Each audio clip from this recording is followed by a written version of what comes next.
Hello बच्चों, कैसे हो आप लोग। आज की क्लास में हम लोग वेक्टर्स का रिजोल्यूशन का कंसेप्ट सीखेंगे। इससे पहले वेक्टर्स क्या होते हैं, वेक्टर्स को ऐड कैसे करते हैं, ये सब हम लोग सीख चुके हैं।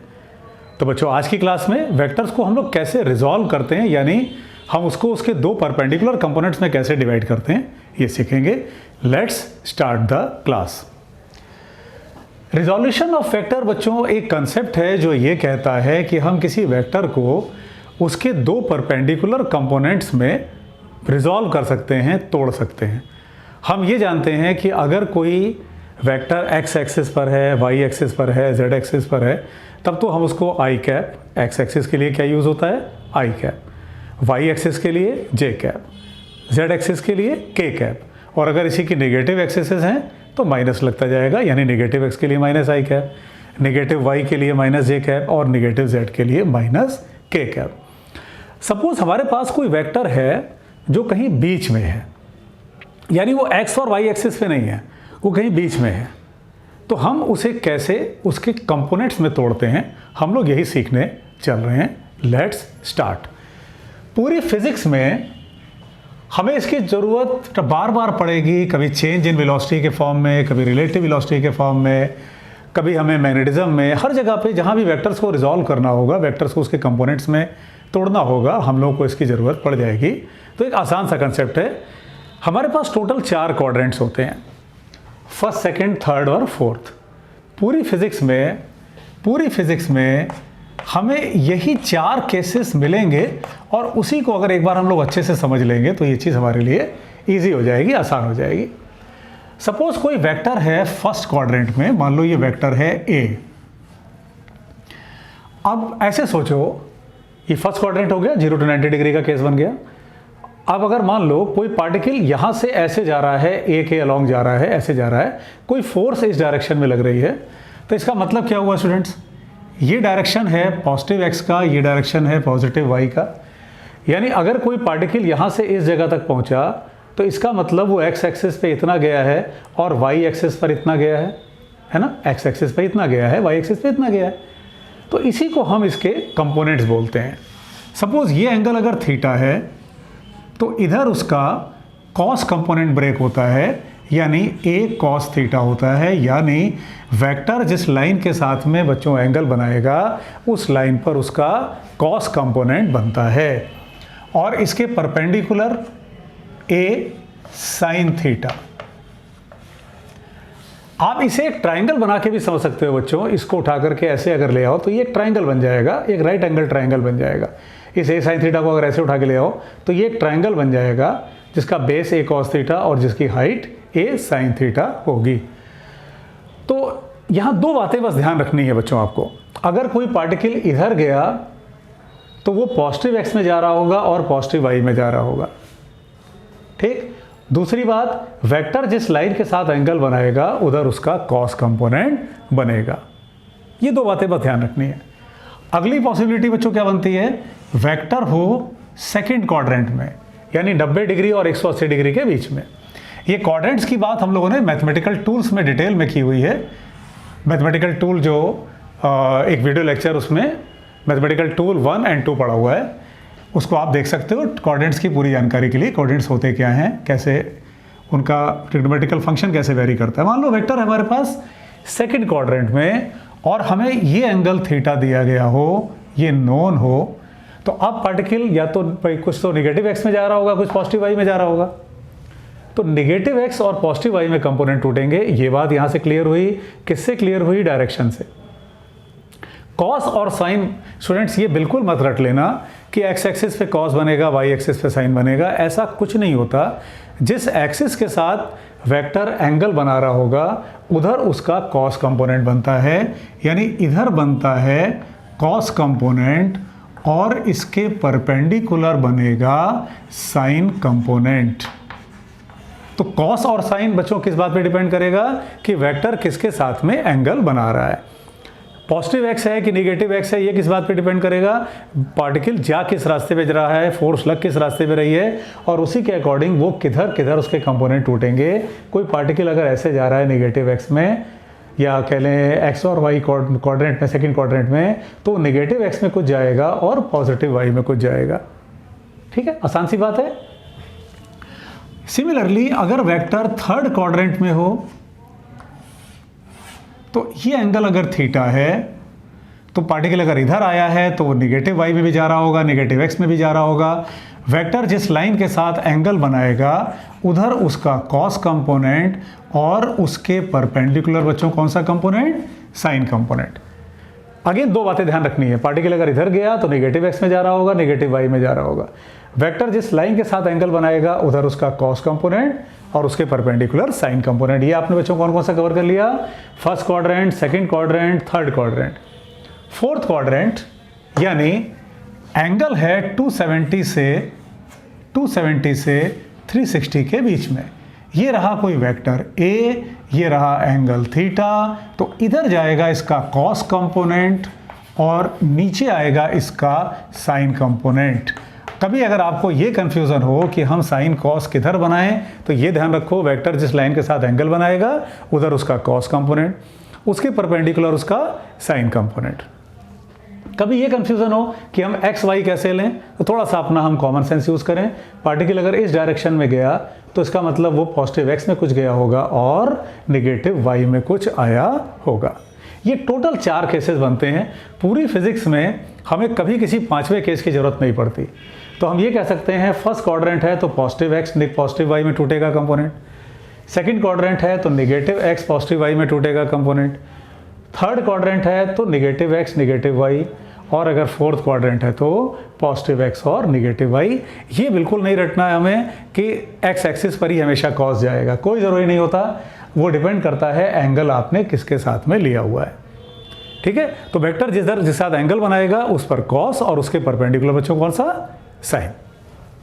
फॉर एग्जाम्पल सपोज हमारे पास एक 10 न्यूटन की फोर्स है और वो एक्स एक्सिस के साथ में 30 डिग्री का एंगल बना रही हो, तो हम इधर उसका कंपोनेंट तोड़ेंगे कौन सा?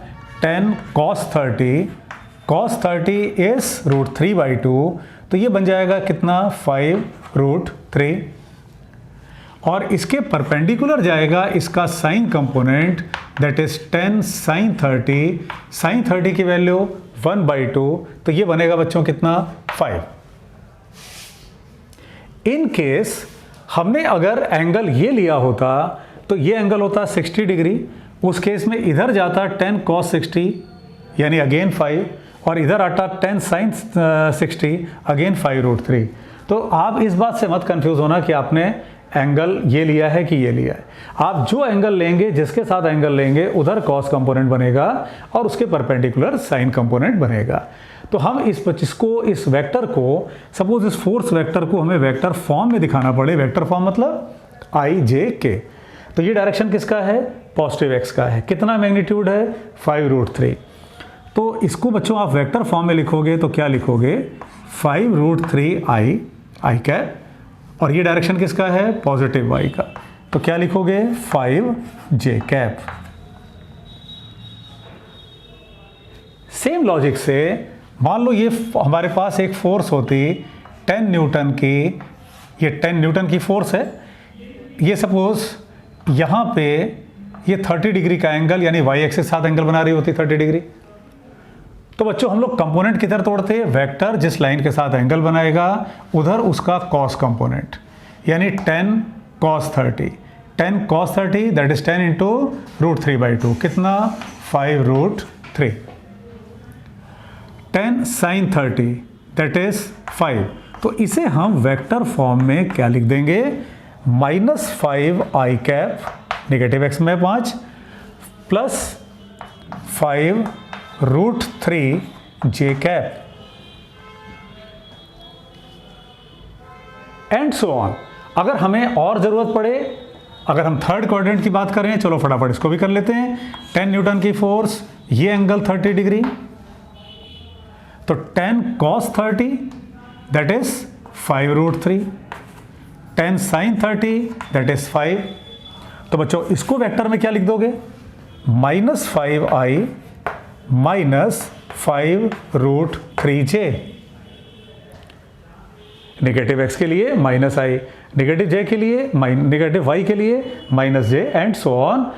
लास्ट अगर हमारे पास ये 10 न्यूटन की फोर्स है, ये एंगल मान लो 30 डिग्री हो, तो 10 cos 30 दैट इज 5√3। वेक्टर जिस लाइन के साथ एंगल बनाएगा उधर उसका कॉस कंपोनेंट और उसके परपेंडिकुलर उसका साइन कंपोनेंट, यानी 10 sin 30 दैट इज 5। इसको बच्चों वेक्टर फॉर्म में क्या लिख दोगे, इसको क्या लिख दोगे, 5√3i i cap minus 5j cap. तो ये कहलाता है वेक्टर्स का रिजोल्यूशन, वेक्टर को उसके दो परपेंडिकुलर कंपोनेंट्स में ब्रेक करना। चलो अब हम लोग सीखते हैं कि अगर हमारे पास ईस्ट वेस्ट नॉर्थ साउथ ये डायरेक्शंस दिए गए हों तो हम इन्हें कैसे सॉल्व करेंगे। फाइन,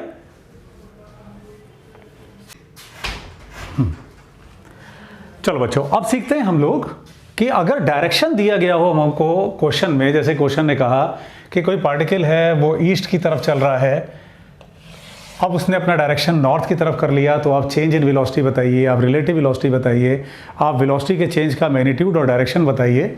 ये जो क्वेश्चंस होते हैं इनका कंसेप्ट क्या है। जिधर पॉजिटिव एक्स होता है बच्चों उधर ही ईस्ट होता है, यानी ईस्ट और पॉजिटिव एक्स दोनों राइट साइड। जिधर वेस्ट है उधर ही निगेटिव एक्स, जिधर पॉजिटिव वाई होता है उधर नॉर्थ और जिधर निगेटिव वाई होता है उधर साउथ। तो एक कंसेप्ट तो बच्चों आप लोग ये ध्यान रखो, ईस्ट वेस्ट नॉर्थ साउथ ये क्या है, positive x negative x, positive y negative Y.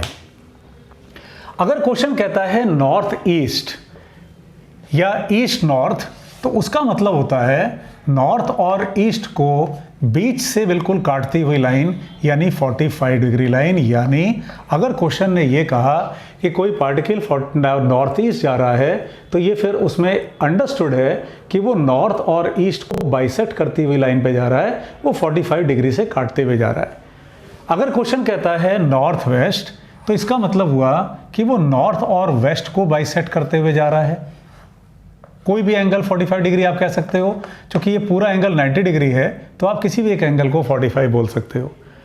With the very same logic अगर कहा गया साउथ वेस्ट 45 डिग्री, अगर कहा गया साउथ ईस्ट अगेन 45 डिग्री, यानी अगर क्वेश्चन ये कहता है कि साउथ ईस्ट है, नॉर्थ वेस्ट है एटसेट्रा, तो बच्चों आपको ये समझ जाना है कि ये जो एंगल्स हैं ये सारे 45 डिग्री के हैं। साउथ ईस्ट का मतलब ही हुआ कि साउथ और ईस्ट को बाइसेक्ट करती हुई लाइन, बीच में से काटती हुई लाइन। ये बात क्लियर है सबको ना? अगर कहीं कोई डाउट हो तो उसको आप लोग कमेंट बॉक्स में लिख के पूछ सकते हो। सपोज क्वेश्चन कहता है 30 degree north of east, 37 degree east of south, ये कैसे निकालते हैं बच्चों? ये तो हमारी चार दिशाएं ऑलरेडी तय हो गई हैं, ईस्ट वेस्ट नॉर्थ और साउथ। अब अगर हमसे कहा गया है north of east, north of east, तो इसका मतलब हम ईस्ट की तरफ जाएं और वहां से नॉर्थ की तरफ मुड़ जाएं। ये एंगल नॉर्थ ऑफ ईस्ट कहलाएगा, नॉर्थ ऑफ ईस्ट। यानी आप गए हो ईस्ट की तरफ और वहां से नॉर्थ की तरफ मुड़ गए हो। अगर आप पहले ईस्ट की तरफ जा रहे हो और नॉर्थ की तरफ मुड़ गए, तो ये एंगल नॉर्थ ऑफ ईस्ट, जो बाद में लिखा है उसकी तरफ जाएंगे, जो पहले लिखा है उसकी तरफ मुड़ेंगे। सिमिलरली अगर हम इधर मुड़ जाएं, साउथ की तरफ मुड़ जाएं, तो ये एंगल कहलाएगा, ये एंगल कहलाएगा south of east, south of east. यानी ईस्ट की तरफ जा रहे थे और साउथ की तरफ मुड़ गए। हम साउथ की तरफ जा रहे थे और ईस्ट की तरफ मुड़ गए, तो ये एंगल कहलाएगा ईस्ट ऑफ साउथ। थोड़ा मिलते जुलते शब्द हैं, ध्यान से समझो। ईस्ट ऑफ साउथ, तो आप साउथ की तरफ जा रहे थे और वहां से ईस्ट की तरफ मुड़ गए। जो बाद में लिखते हैं उसकी तरफ जाना है, जो पहले लिखते हैं उसकी तरफ मुड़ना है। फिर से देखते हैं, हम इधर जा रहे थे और वेस्ट की तरफ मुड़ गए, तो ये एंगल कहलाएगा, क्या कहलाएगा बच्चों? West of south, west of south. South की तरफ जा रहे थे और वेस्ट की तरफ मुड़ गए। बहुत आसान है, बस थोड़ा ध्यान दो बच्चों। हम वेस्ट की तरफ जा रहे थे और साउथ की तरफ मुड़ गए, तो ये एंगल बच्चों कहलाएगा साउथ ऑफ वेस्ट। वेस्ट की तरफ जा रहे थे, साउथ की तरफ मुड़ गए, ये एंगल क्या कहलाएगा बच्चों? North of west. ये एंगल क्या कहलाएगा? Waste of north. नॉर्थ की तरफ गए, वेस्ट की तरफ मुड़े, ये एंगल क्या कहलाएगा बच्चों? नॉर्थ की तरफ जा रहे थे और ईस्ट की तरफ मुड़ गए, तो ईस्ट ऑफ नॉर्थ। ज़्यादातर बच्चों में जो कंफ्यूजन आता है वो इन्हीं दो एंगल्स को लेके आता है, कैसे ईस्ट ऑफ नॉर्थ है, कैसे नॉर्थ ऑफ ईस्ट है, south of east, east of south. तो जो बाद में लिखा है उसकी तरफ जाएंगे और जो पहले लिखा है उसकी तरफ मुड़ जाएंगे। हम ईस्ट की तरफ जा रहे थे, नॉर्थ की तरफ मुड़ गए, तो ये एंगल कहलाएगा बच्चों नॉर्थ ऑफ ईस्ट। हम जा रहे थे नॉर्थ की तरफ और ईस्ट की तरफ मुड़ गए, east of north and so on. तो अगर क्वेश्चन ने कहा है हमसे कि नॉर्थ ईस्ट जा रहे हैं, तब तो एंगल 45 डिग्री उसमें इंक्लूड है। अगर क्वेश्चन ने ये नहीं बोला, क्वेश्चन ने कहा 30 डिग्री नॉर्थ ऑफ ईस्ट, तो हमें ये एंगल लेना होगा। जैसे फॉर हम लोग एक एग्जांपल लेते हैं। सपोज हमारे पास इसको एक क्वेश्चन फॉर्म में करते हैं, find the resultant of following forces. Find the resultant of following forces. First force है हमारे पास 10 Newton 37 degree east of south, 4√2 Newton north west and 5 Newton 53 degree north of east. हमें इन तीन का रिजल्टेंट निकालना है। Find the resultant of given forces. ये तीन forces है। तो बच्चों पहले हम लोग इसको प्लॉट करते हैं। पहली फोर्स है 10 Newton 37 degree east of south. पहचानो कौन सा एंगल है वो? East of south. साउथ की तरफ गए, वहां से ईस्ट की तरफ मुड़े। 10 Newton 37 degree east of south, ये अपने पास पहला वेक्टर डायग्राम फॉर्म में आया। 4√2 न्यूटन नॉर्थ वेस्ट। 4√2 कहते ही ये तय हो गया, या कह लें नॉर्थ वेस्ट कहते ही कि बेटा जो एंगल है वो कितना है? 45 डिग्री है। 5 Newton 53 degree north of east. North of east, तो ये हो गया 5 न्यूटन की फोर्स, कितना एंगल? 53 डिग्री। ये हम लोगों ने वेक्टर्स को प्लॉट किया। इसकी जरूरत फिजिक्स में आपको रिलेटिव वेलोसिटी में, linear motion, projectile motion, magnetism बहुत जगह पड़ती है। साइन 53 और कॉस 37 दोनों की कॉमन वैल्यूज होती हैं। साइन 53 और कॉस 37 दोनों की कॉमन वैल्यू होती है बच्चों, और वो वैल्यू होती है 4/5 या कह लें 0.8। सिमिलरली साइन 37 और कॉस 53 इनकी कॉमन वैल्यूज होती हैं कितनी? 0.6 या 3/5। कंपोनेंट्स को रिजॉल्व करते हैं। चलो अब एक एक करके रिजॉल्व करते हैं। इस 5 का इधर बच्चों कौन सा कंपोनेंट बनेगा? वेक्टर जिस लाइन के साथ एंगल बनाता है उधर उसका cos component. 5 cos 53, that is 0.6 into 5, 3. 5 sin 53, 5 into 0.8, that is 4. Direction का भी ध्यान दो बच्चों, कैसे एरो मार्क बन रहा है? 4. 4√2 45 डिग्री एक ऐसा एंगल है जिस पर साइन और कॉस दोनों कॉमन वैल्यूज लेते हैं 1/√2। तो 4 को √2 1/√2 मल्टीप्लाई करोगे बच्चों 4, ऊपर कितना? 4। 10 cos 37, वेक्टर जिस लाइन के साथ एंगल बनाएगा उधर उसका cos कंपोनेंट कितना? 8। 10 sin 37 बच्चों कितना? 6। ये बच्चों आपने रिजॉल्व कर लिया वेक्टर्स को उसके दो परपेंडिकुलर कंपोनेंट्स में। 5 cos 53 3, 5 sin 53 4, 4√2 के दो कंपोनेंट्स। 10 cos 37 8, 10 sin 37 6। अब इसको बच्चों आप क्या बोल सकते हो? पॉजिटिव एक्स में आपके पास 6 + 3 9 न्यूटन की फोर्स है और नेगेटिव एक्स में आपके पास 4 न्यूटन की फोर्स है। इसी को आप ईस्ट और वेस्ट भी कह सकते हो। पॉजिटिव वाई में आपके पास 8 न्यूटन की फोर्स है, नेगेटिव वाई में आपके पास अगेन 8 न्यूटन की फोर्स है। इसका मतलब वाई एक्सिस पर या कह लें नॉर्थ और साउथ डायरेक्शन में वेक्टर्स एक दूसरे को कैंसिल कर रहे हैं। तो हमारे पास फिर बचा क्या फाइनली, ये तो एक दूसरे को कैंसिल कर दे रहा है, तो 9 - 4 दैट इज 5। तो बच्चों हम इसमें ये कह सकते हैं कि हमारे पास 5 न्यूटन की फोर्स है अलोंग पॉजिटिव एक्स, या हम कह दें 5i कैप, या हम कह दें 5 न्यूटन फोर्स अलोंग ईस्ट।